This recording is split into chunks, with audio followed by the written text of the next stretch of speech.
So I've been studying biomechanics for over a decade. And probably the most common question that I get from people is, what is biomechanics? And it used to be something that I had to try and explain to my mom, and then it was my wife, and now it's my children. Everyone gets what is biomechanics from Tyler.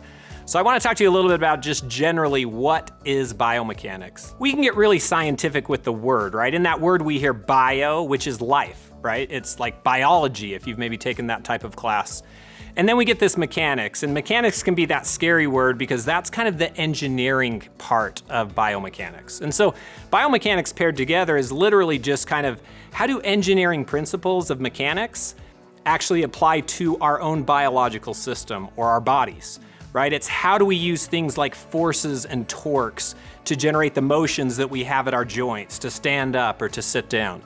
Now, usually I'll start with that, right? This is what biomechanics is, and at that point I have a little bit of a glossed over look at the people that I talk to, and then they say, okay, well, what else is it?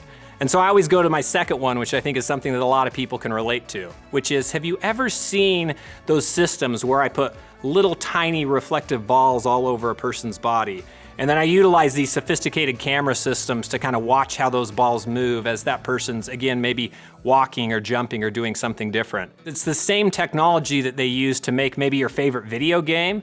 If they want to put a cool animation for a soccer player, they actually get a real life soccer player. They bring him into a biomechanics lab, and in there they can measure his motion, and then they can feed that right into your video game so those motions look incredibly realistic.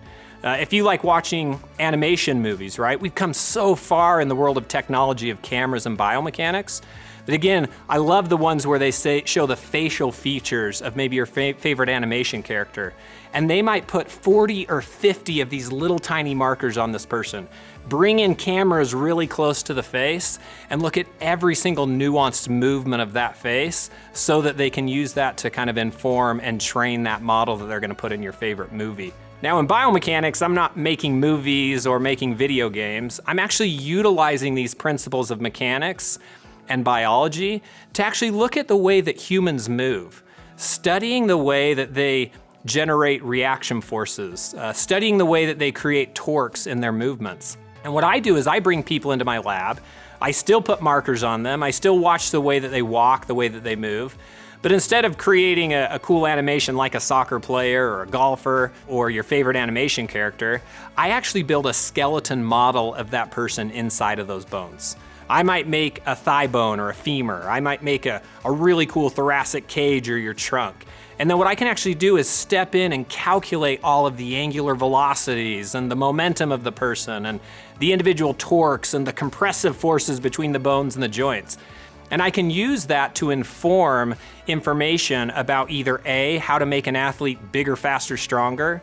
I can use it to look at how maybe to prevent injuries in athletics. And I always like to say that it isn't just about athletes, because you might look at a parent or grandparent and think, well, man, Tyler, they're not really an athlete, and they are.